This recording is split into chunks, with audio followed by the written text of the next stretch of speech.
Guys, that's what I'm going to tell you right now. I'm headed back to my hotel. I have to get out of there. They're doing drive-bys. There was a couple drive-bys. They are running. I believe one of the guys might have turned himself in already. They did shoot someone in what appeared to be the head. If people want to take me out of context, guys, this is a breaking situation. And all these little journalists that, yo, he got some issues wrong while you sit in your stupid New York apartment, enjoy yourself, because I'm actually on the scene getting news while you write about people like me because you have no better time. But I'm trying to do my best, guys, and I'll get you more details when they actually come, because this is how it happens when it's live on the scene, all right? Elijah Schaffer, a name that should be known. You're the one who deserves a Pulitzer, whatever the hell they hand out to courageous reporters.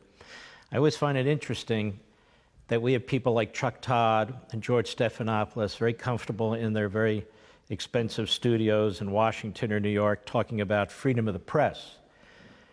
That's not a big deal when you're sitting in a protected studio, but you are the epitome of what the founders had in mind when they talked about free speech, freedom of the press. That's what you're doing, Elijah Schaffer and Blaze as well. As a matter of fact, you could have been killed the other day. Let's show this video where one of these mostly peaceful protesters put a gun in your face. Isn't that correct? Yeah, unfortunately, again, there's a lot of things I'm going to have to admit on this show that I wish just weren't true. What do we do? That's right. We blowing at the ass. Whoa, that's right, man. What do we do? That's right. We blowing at the ass. Whoa, that's right, man. What do we do? That's right. Look at that. Look at the size of that gun. Mr. Producer, you are familiar with pistols too. Doesn't that look like a big handgun? Now tell us again, when you saw that, did you think that might be the end of things? You know, fortunately for us, God created us with an amazing natural drug called adrenaline. And when I was in that moment, I think that a lot of these reporters that work for corporate media could probably use a spike in it because, and a little bit more, it helps you be a little more brave. And they apparently are lacking in that department as they were not with us during this time that I could see. And when I saw multiple people walking around with guns, I strategically began to record people. And so I asked the individual, I often go undercover, and I said, you know, hey, yeah, what are you going to do if police come around, right? Kind of trying to understand if they plan on combating with violence or using weapons. I did not think that the individual was going to take out a large handgun, pointed at my face, and then it was loud, but then getting a message from the CEO of BlazeTV saying, Elijah, he just dry fired that gun. Whether it jammed or it wasn't, the chamber wasn't loaded. He pulled the trigger of the gun while it was pointed at your face.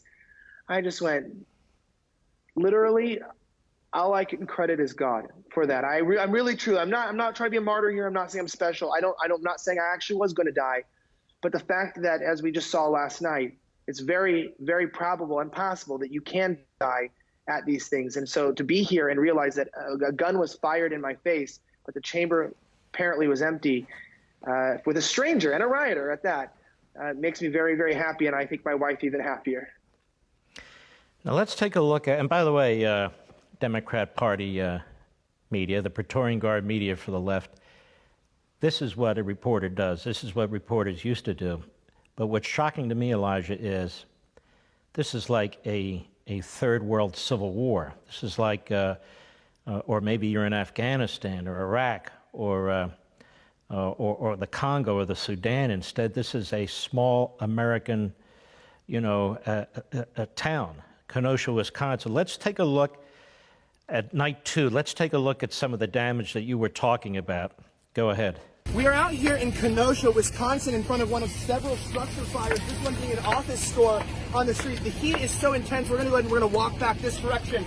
To my left, you can see we're in front of a car lot, which has been completely vandalized by members. And if you actually want to take a look, over here, the correctional facility, as I showed you in our last video, has been completely engulfed in flames, but structures are not the only targets. As a dump, I think it was either a tow truck or a dump truck has been targeted, and it actually exploded a little bit earlier. Lastly, I want to point out as we're out here, Just take a look at this. The heat from this is just so intense. It's absolutely incredible as law enforcement continues to state, I guess, doing really nothing. But what can you do when there's a few officers, thousands of protesters, and multiple fires? My name is Elijah Schaffer reporting for BlazeTV undercover here in Kenosha, Wisconsin. Thank you so much again for watching. So, Elijah, here's my concern here. Every time we have an incident now, even though we don't know the facts, it's as if we now have organized Antifa, BLM, and others who are going to hit these towns, in addition to locals, but they're going to hit these towns, and we don't seem to be ready for this, or we're ready for it, but we don't seem to have the resolve in these towns, or these cities, or these states, to confront it and attack it. It's really going to take, isn't it, the United States military, whether it's the National Guard, to put this down. You know, we have an Insurrection Act that's been in place since Thomas Jefferson. Is this not an insurrection? You're looking at it with your own two eyes in person. Yeah, you know, it's kind of hard to put into words how to describe these people. I know that politicians like to call them mostly peaceful protesters, but what I've seen is that these are beyond criminals, and calling them insurrectionists is important because they not only operate in hordes like terrorist cells. I mean, they have chat rooms and backlogs, and they hold ideologies to be self-evident and true that are enemy ideologies to our country.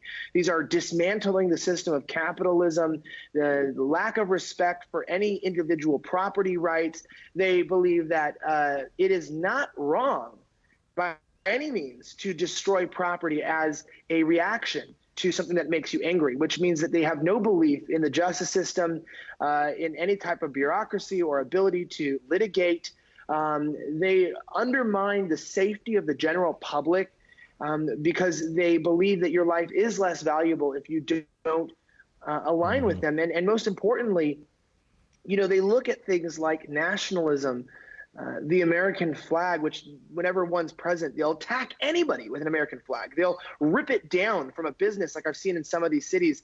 In Portland, as they march through the neighborhoods, they rip people's American flags off their houses, off their businesses. I mean, this is an absolute, I would say, close to a widespread, horizontally organized terrorist movement in the United States that being sponsored by the institutions of higher education, the media, and a major party in itself is almost worthy of being called an attempted coup or you know, an attempted civil war at the very most.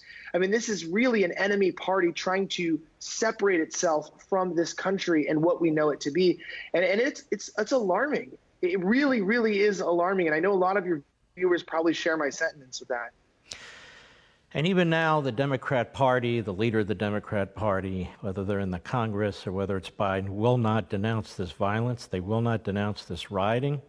So I guess they suppose most of these people ultimately are going to vote for them, and they wouldn't be wrong, because one of the co-founders of Black Lives Matter, who admits that she's a Marxist, said their number one job right now is to defeat Trump, because very little law enforcement, very little military support stands between Trump and what's going on here. And I have a suspicion, I don't have any inside knowledge, that if the president gets reelected, hopefully, I think you're going to see him trigger the Insurrection Act. I think you're going to see him federalize the National Guard. And I think you're going to see him put this down. Want to see more? Sign up for Levin TV.